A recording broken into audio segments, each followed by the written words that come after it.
AP మంత్రి నాదెండ్ల మనోహర్ మాట్లాడుతున్నారు. Live చూద్దాం.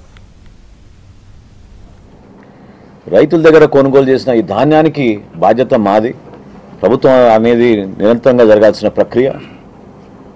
ఈ విషయం గురించి గౌరవ ముఖ్యమంత్రి గారికి అదేవిధంగా గౌరవ ఉప ముఖ్యమంత్రి గారికి వివరించినప్పుడు చాలా సానుకూలంగా స్పందించి కొంచెం సమగ్రమైన సమాచారం తీసుకొస్తే తప్పకుండా దీని గురించి మాట్లాడదామని వాళ్ళు ప్రోత్సహించినప్పుడు డిపార్ట్మెంట్ నుంచి మేము ఆలోచించి ఏ విధంగా మనం ఈ రైతుల్ని ఆదుకోవాలనే ఒక ప్రయత్నం చేసినప్పుడు గౌరవ ముఖ్యమంత్రి గారు పెద్ద మనసుతోటి 1000 కోట్ల రూపాయలు మంజూరు చేసి రైతుల్ని ఆదుకోమని ఆయన ఆదేశాలు ఇవ్వడం జరిగింది.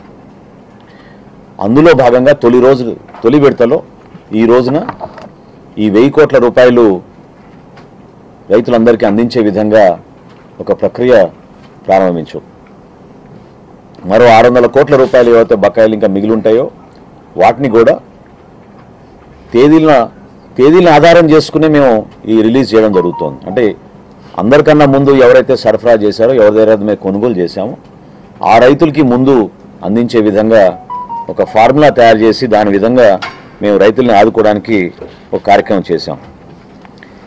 అంటే మేము ఇంత ఆర్థిక పరిస్థితులు, కష్టమైన ఆర్థిక పరిస్థితులు, వాస్తవాలు ఏంటో నాకు తెలుసు, మీ అందరు కూడా చూశారు, మీరు కూడా పుంకాలుగా రాస్తూ ఉన్నారు మీడియాలో.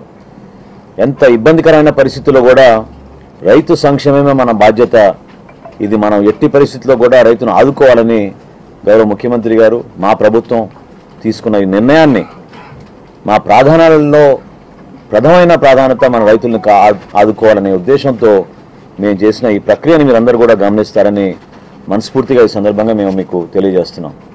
అదేవిధంగా ఆహార భద్రత కూడా